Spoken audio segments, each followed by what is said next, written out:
नमस्कार साथियों, अभी लगातार हमें सरकार, भाजपा सरकार इस यात्रा को रोकने के लिए अनैतिक दबाव बना रही है और इस यात्रा को रोकने के लिए उन्होंने मुझे ये 2 पन्नों का नोटिस भेजा है। आप नजदीक से दिखाएं। और ये इस नोटिस में इन्होंने मुझसे बोला है कि यूजीसी के प्रस्तावित बिल कपित्य बिंदु के विरोध में सवर्ण स्वाभिमान यात्रा के नाम एक जातीय वर्गीय रैली पदयात्रा आपकी फलाने दिनांक को आह्वान किया जा रहा है, जो नई दिल्ली पहुंचकर प्रधानमंत्री जी का घेराव सुनिश्चित करेगी। तो मैं प्रशासन को मौखिक रूप से वीडियो बनाकर जवाब दे रहा हूं उनके नोटिस का कि ना तो हम प्रधानमंत्री जी का घेराव करने जा रहे हैं, न हम कोई घेराव करने जा रहे हैं, न धरना प्रदर्शन करने जा रहे हैं। हम वहां पर पदयात्रा कर अपना ज्ञापन, अपनी पीड़ा उनको प्रस्तुत करने जा रहे हैं, नंबर 1।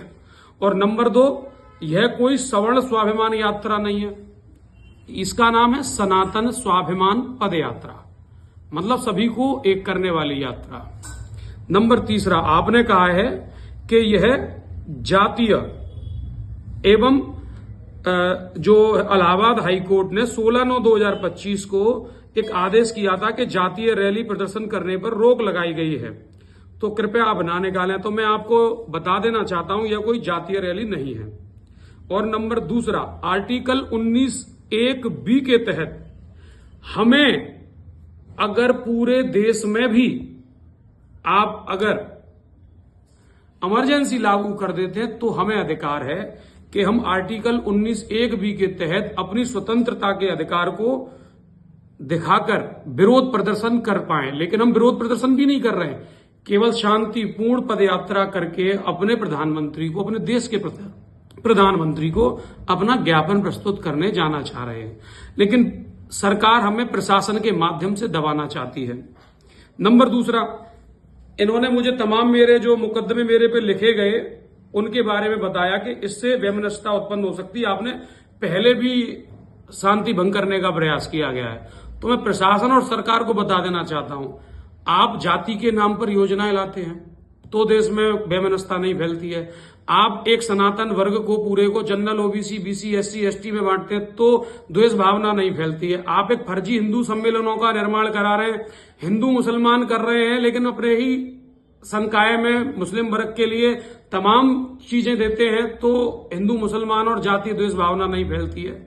यह जो यात्रा है यह स्वाभिमान यात्रा है, सनातनियों की स्वाभिमान यात्रा है, किसी जाति विशेष की नहीं। और हाईकोर्ट ने केवल जाति के लिए किया है, और अगर हम सवर्ण स्वाभिमान यात्रा भी निकालते तो भी वो हमारा अधिकार था। तो हम प्रशासन से कहना चाह रहे हैं, आप अनैतिक दबाव न बनाएं। आप हाईकोर्ट और सुप्रीम कोर्ट का अपमान कर रहे हैं। हम अपने अधिकारों को जानते हैं। अगर हमारे ऊपर अनैतिक दबाव बनाया गया तो हाईकोर्ट, सुप्रीम कोर्ट में जितने भी लोग हमें दबाव बनाने का प्रयास करेंगे, हम सबको सुप्रीम कोर्ट तक खींच के लेके जाएंगे। अतः आपसे निवेदन है, हम प्रार्थना करते हैं, हमारा अधिकार है, हम बड़े शांति रूप से अपने प्रधानमंत्री जी के पास पैदल पैदल जाना चाहते हैं, केवल शांति प्रिय रूप से। तो हमें परेशान न किया जाए, हमारी पदयात्रा को सहयोग दिया जाए, हमारी पदयात्रा को सुरक्षा प्रदान की जाए। जैसे कि आप हिंदू सम्मेलनों के नाम पे सुरक्षाएं प्रदान कर रहे हैं, विद्यालयों में, स्कूलों में आप हिंदू सम्मेलन करा रहे हैं जिनका कोई जन आधार नहीं है। आप जो है संवैधानिक हनन कर रहे हैं, आप संविधान का अपमान कर रहे हैं। या तो आप सबकी बात करें, अन्यथा आप किसी की बात ना करें और हमें आप परेशान ना करें और हमारे नैतिक मूल्यों के साथ छेड़खानी ना करें। धन्यवाद। हर हर महादेव। यात्रा तो निकलेगी।